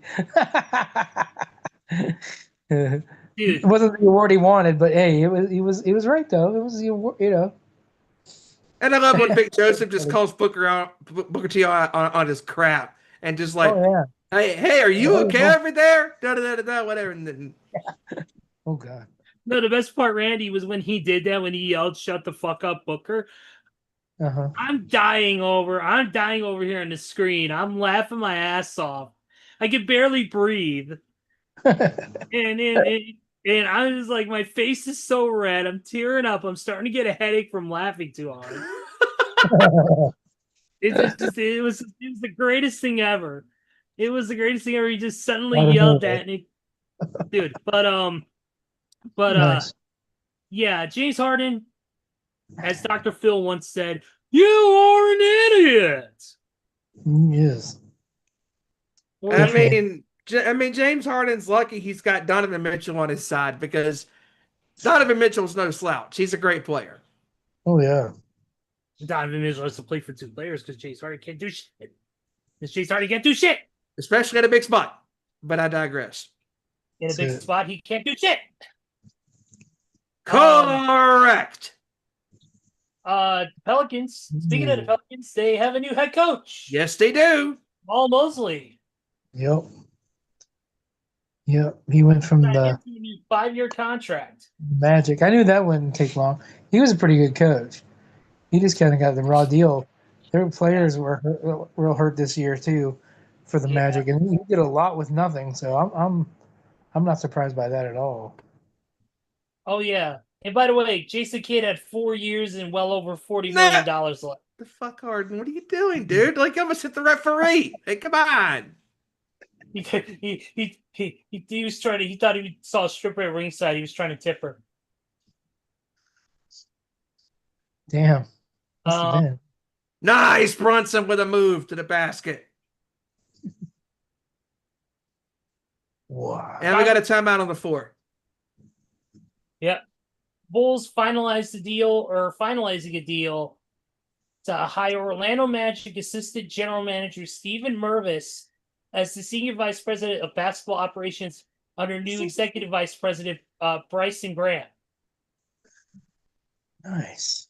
They're also going to hire former Brooklyn Nets executive AC Law as their vice president of player personnel. Nice. Bulls making some moves, especially now that they got the number 4 pick in the NBA draft. So Yep. It says Nick Nurse. Oh no, wait, we talked about that. Yeah, he kept his job. Yep. Tracy McGrady has taken a role with Wagner College as a strategic advisor for the men's basketball program. Joining his son, T-Mac. Yep, joining his son Layman, who committed to the team. McGrady will lead the Wagner's basketball operations, recruiting, and name, image, and likeness efforts, and joins a number of current and former NBA executives to take executive positions in college, such as John Wall, Stephen Curry, and Trae Young, among others. Nice. Oh, Very and nice. also Shaq as well. So Right. But Danhausen is at the New York Knicks game tonight. And guess what? The man is in full costume, makeup, and everything. Oh my gosh. And he actually gave him a New York Knicks jersey with Danhausen on it. Danhausen on the back. Oh my gosh. WWE posted it. It says Danhausen is at Madison Square Garden for all the New York Knicks fanhausens. Nice. Oh, dude, he's got to go to Cleveland. He's got to go to Cleveland. Yeah. Oh, dude, could you imagine him and the Miz being there at one of the games? Like, that would be incredible. Yeah. Exactly. Is there anything else you guys? I think I'm out of stuff to.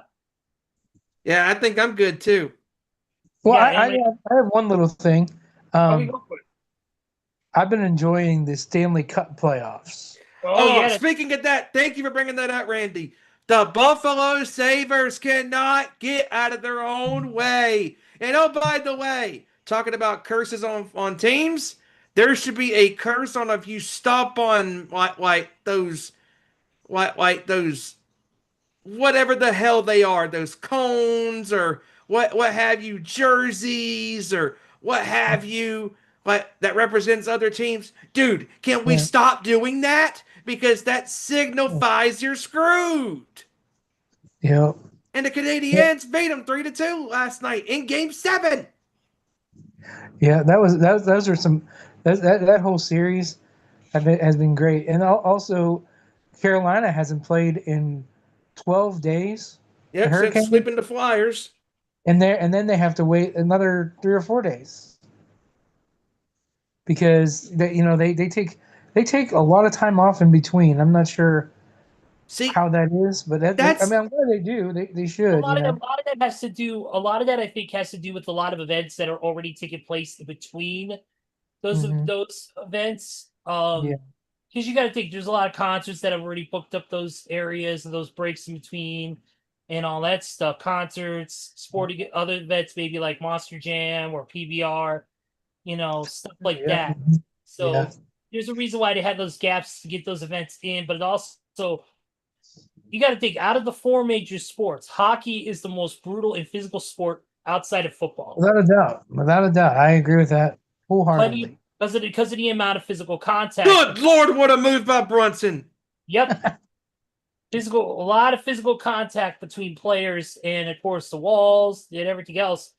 Woo, he It's a took bit, him to school, son. it's a bit rough, and so with that, it does take a lot of it does take a lot of especially when you're dealing with that type of sport and the type of contact. It's nice for them to have a little bit of a break, for them to be able to rest their bodies before they go out there and Slam dunk on the Oh, alley oop from Bridges to Robinson. I definitely agree with anything you're saying about the NFL, NHL. I mean, being getting breaks or anything like that. There's no I'll go on record. I mean, not much, but I'll go on record as saying there's no better athletes in hockey and then hockey goalies. I mean, in sports than a hockey goalie because they have no chance at any time. They can get taken out. Somebody's shooting a puck at you at 90 miles an hour at every angle, and there's four people in front of you. Not only that, but you're the You gotta quickness stop. you're And you having to gotta stop. move. You gotta stop that shit. How? No. And not only That's that, but how quickly these guys are moving on the ice, like it's a very demanding sport. yeah, And and yeah. up and I down they go, up and down they go. And another thing too is that the NHL does not want to compete against the NBA during the playoffs. But No, and sometimes they have to. right. And another thing is like they're in there, and the goalies are in the game the whole time, and they're constantly switching out. They're constantly switching out. New fresh players are coming in the game at all times. So it's like, man, the you got to be the man to be a hockey goalie. It's crazy. Yeah, because It's crazy. especially when you look at it from this perspective, you talk about the hockey goalie. I mean, look at the hand-eye coordination, reflexes. Maintaining eye contact with the puck, maintaining, um, you know, making sure your hand-eye coordination, your reflexes are to the most ultimate level it could be, so you can block those shots, you can recover Right. those shots to give your team a Hmm. start or to make changes. It's it's a tough sport. I mean, look at Right. like for instance, like the Florida Panthers the last couple years repeating as champions. I mean, Bobrovsky's one of the best goalies to play this sport, and he's having to stop all of these shots, coming at him, and he's having to defend the Panthers net, and that's a very demanding job. And even Well, during his greatness, he was getting scored on at times. And there was a stretch during that one year against the Oilers where he was struggling. Like he started out great, and then he could not stop uh, I mean, Edmonton from scoring. look at some of the greatest goalies that we've had out there. Look at some of the greatest goalies that have been a part of the sport. Even more recent ones, like from everybody from Anthony Niemi to Ryan Ray's the late great Ray Emery to Ryan Miller, Marco Andre Fleury. My favorite, Mike Richter. Yeah, Mike Richter was my favorite goalie. Yeah. And Grand Fuhrer. yeah, Grant Fuhrer. It's Grand Fuhrer, yeah, they were the best. some of the greatest goalies in the history of the sport. And if you're going to be a goalie in this sport, not only do you have to have a toughness about you, but you also got to have the eye contact. Like I said, you got to have that hand-eye coordination. You got to have the reflexes. tough. You got to be able to maintain contact with the puck. It's just an insane amount of athleticism it takes to be there. People think, oh, they're just standing in the net waiting, but they're not. They're prepping themselves for. They're keeping an eye on where that puck is going. They're keeping an eye on where the personnel is, so that way, they can plan ahead and be like, okay, oh, there's a 3-on-2 matchup. I better be prepared for either to come on the left or the right side, or I better get. Or there's a lot of people lined up here in the middle. I better get ready. Better get ready to shut it down. So, I don't think hockey gets the credit it does for being one of the most physical and one of the best sports in the league. It used to be me and my late father's favorite thing to watch together. We'd watch Blackhawks games together all the time on TV here in the Chicago area, Chicagoland area. And, it's, one of the things that we truly bonded on. So definitely, it should get a lot more credit than it is. Mm-hmm. Yeah, I'm a big fan, and this playoffs has been great. So that's one of the Like we always say, there is nothing like playoff hockey. No, definitely not. Definitely not. And Colorado is on a hot streak, and Vegas is obviously the Golden Knights are right there with them. That's going to be a tough series. And then you got the Montreal Canadiens taking on Carolina Hurricanes, so that should be fun. And the Hurricanes have been the Thunder of the NHL. They haven't lost yet. Kicking everybody's ass, and it's been 20 years since the Hurricanes last won their first Stanley Cup in 2006. Mm-hmm. So it'll be interesting to see what happens. Definitely. I think the Colorado Vegas series goes at least 6 or 7 games. Oh yeah, definitely. I'm gonna give them 7 games. I'm gonna go then I'm gonna go with the Carolina series. Yeah, I'm gonna go Colorado and Carolina.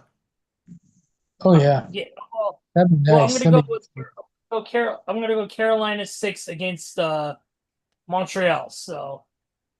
Oh wow. Yeah, I think they'll end up winning that. Sure. Yeah, absolutely. Real quick, before we get out of here, there's definitely something I wanted to. I caught it earlier, and I know we don't cover this sport very often. But want to say congratulations to pro golfer Aaron Rai, because he became the first English player to win a PGA Tour.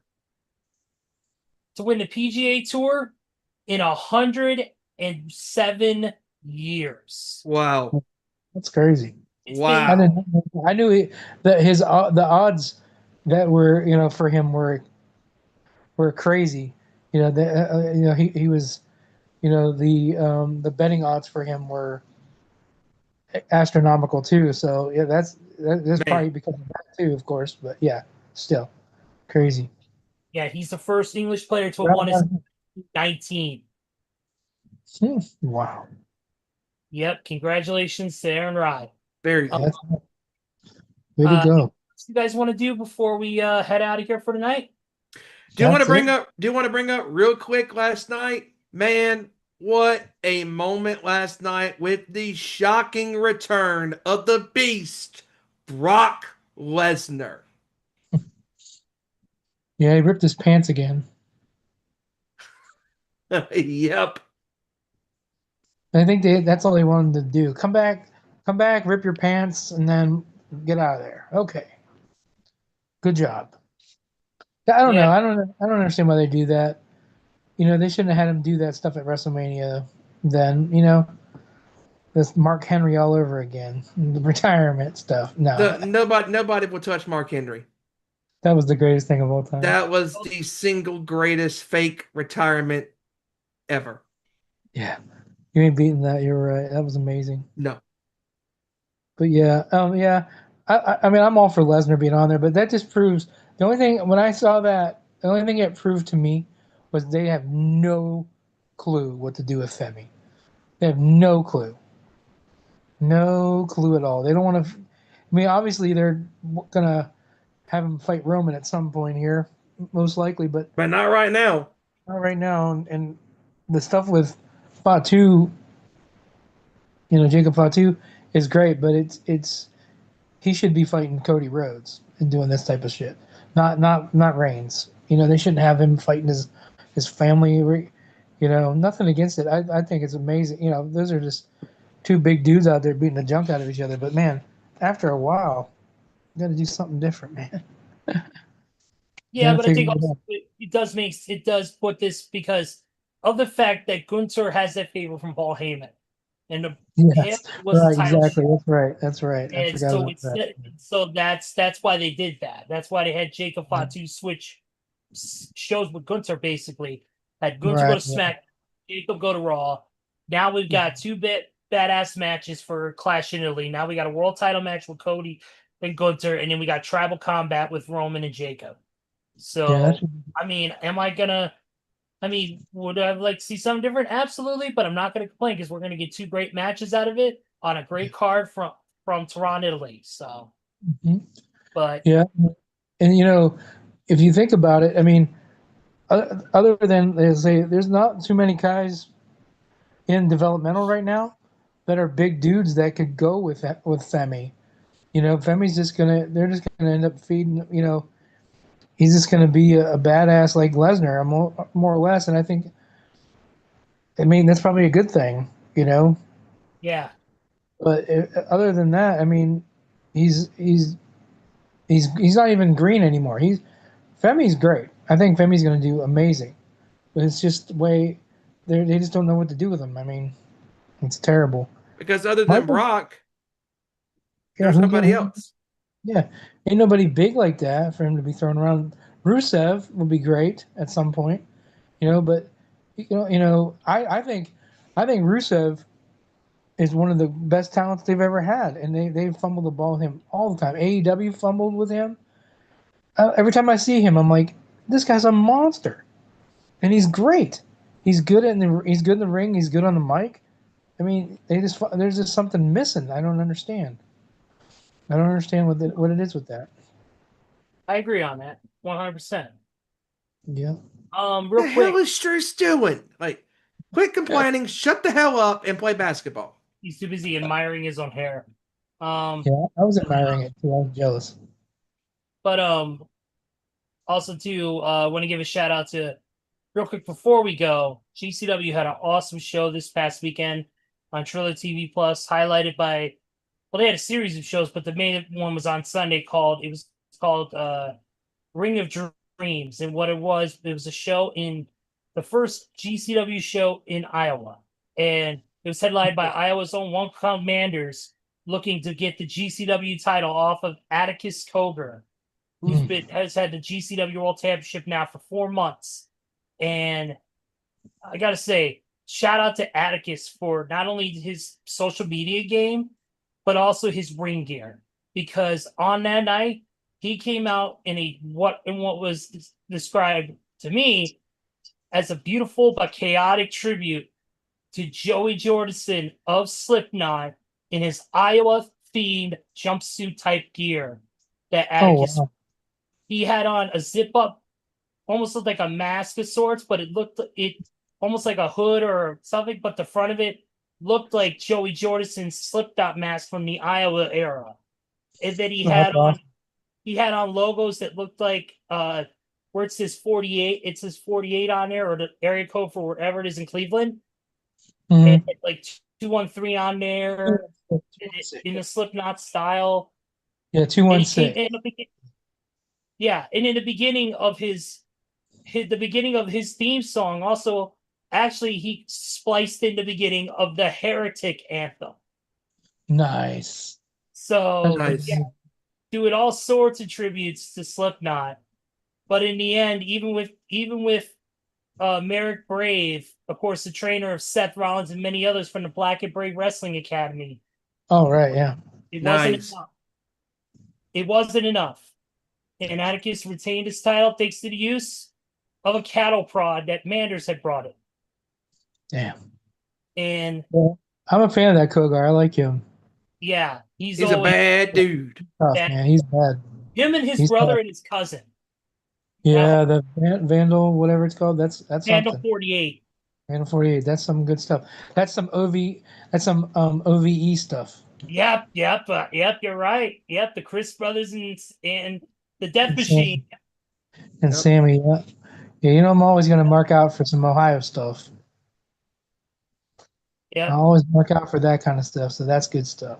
And especially Atticus is one of the best guys on social media when it comes to promos Oh and yeah. building up his social media game to promote these shows. Like he makes each one a big fight feel because he knows how to do these videos and makes masks and all this other things. He's very talented at what he does. I just wish the man could get a better and bigger spotlight. Well, he had a chance, didn't he? He had a trial with WWE, but I Yeah. don't think they took. No, he shit on him, I think. I think Yeah, he did because something about it. He did something where he did have a chance. He's more suited for AEW, if to me, anything. he's more suited for the independents. I don't think he's ever going to But be on. actually, even AEW, you're right. He's He never going to needs be to on a stay, major stay TV where he's at. broadcast. Yeah, yeah. No, you might be right about that. I I think he's mean, more if suited for anything, it maybe TNA because it won't be as much. He I don't know. I don't know. You might be right though. He might be one of those career independent guys, which wouldn't be a bad thing. no. It's not an Like a Nick, independent. You can actually like make Nick money Gage, if you put it in like the a Nick hard work and Gage and dedication. whatnot. Yeah, I mean, yeah. Unless he wants to make money, then then I understand.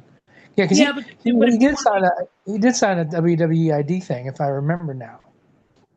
He no, had a he never chance to did. do all No, that. he never Or did. he had a chance to, I think.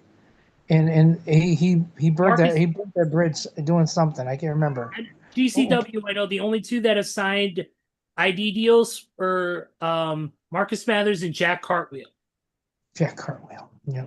So those were the only two. But if that's Yeah. it, guys, let's go ahead and wrap up the show for tonight. Randy, your thoughts, my friend. Yeah, I think it was a great show tonight. Talking about the schedule and everything, and the NBA playoffs and whatnot. It's always good to be here talking sports with you guys, and I think we did. I think we did everybody proud, whoever was watching, if they were. And also, I want to tell you, I was called out on something. I had a buddy of mine watch the show and tell me what he thought, and I said something on here, and he called me out for it.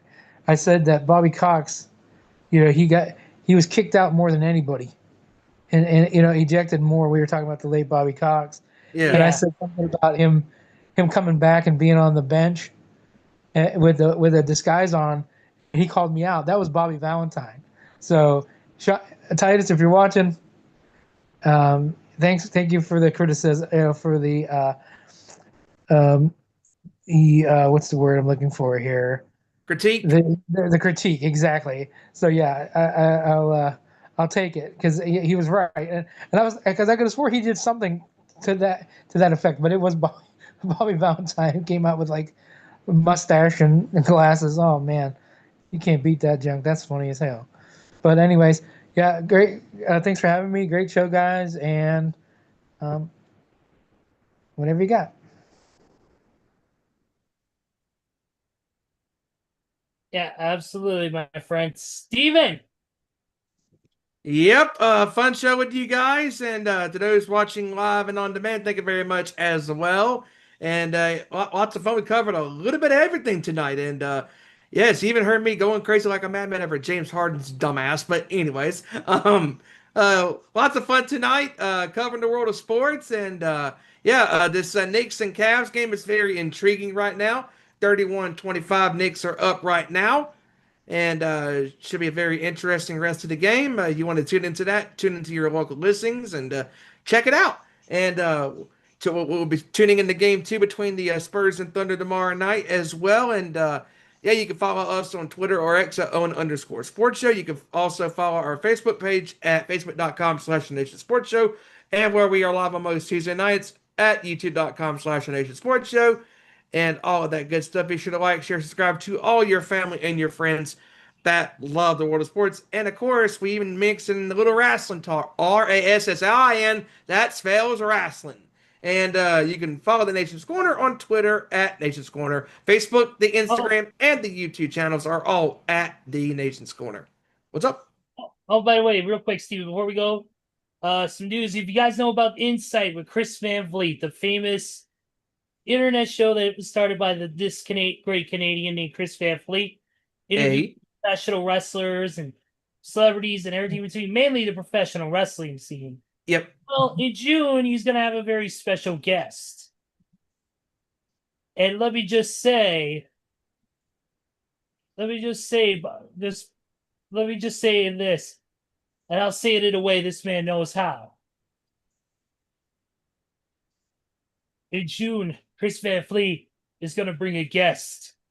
He better bring protection for him if he knows what's best. The guest is a psychopath, one I can't believe. He will strike you down and choke you out without reprieve. If you don't believe me, then go back and watch the tape.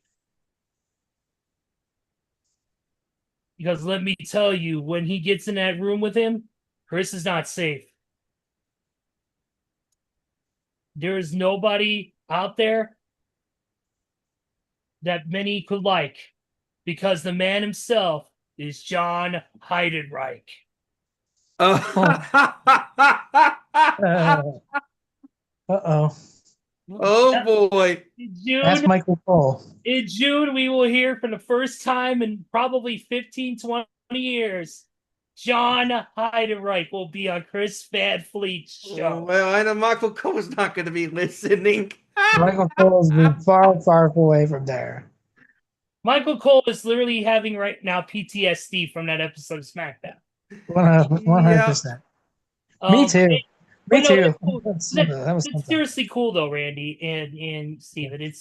We have not heard much from the guy since he quietly kind of left the business in the early 2000s, or late 2000s. Yeah.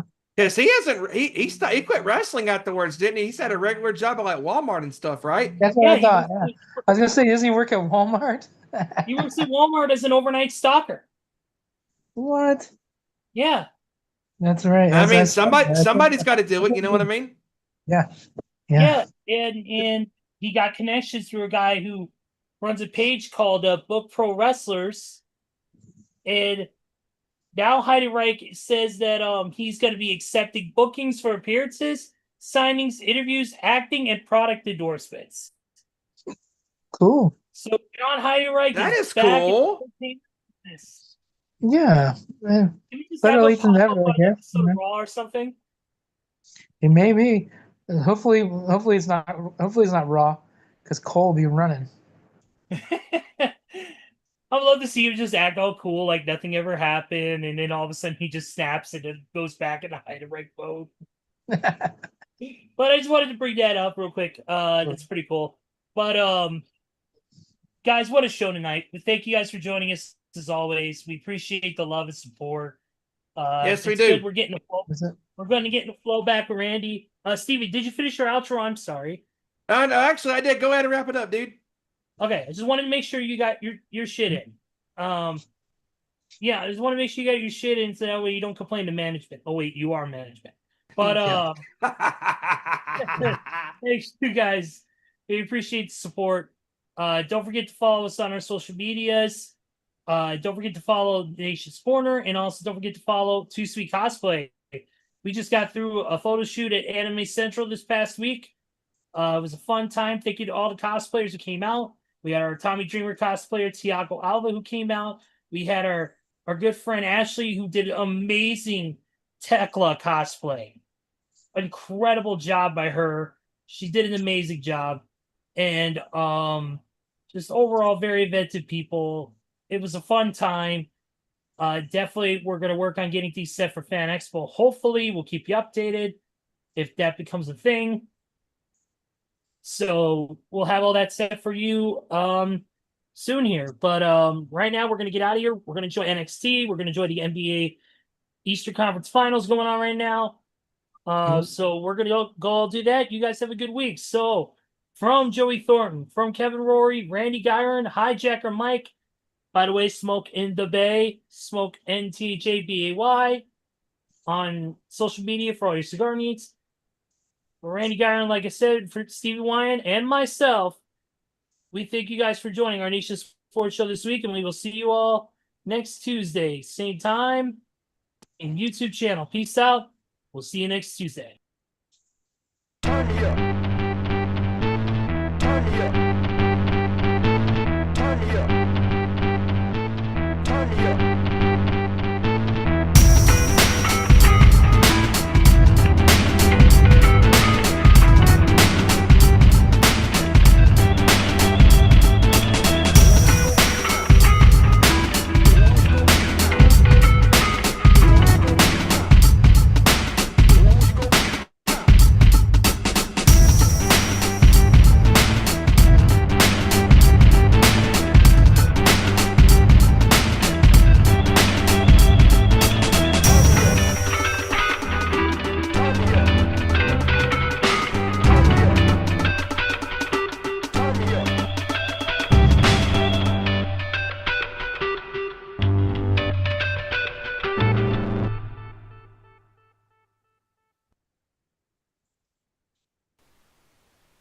Thanks for watching this week's feature presentation of our Nation Sports Show.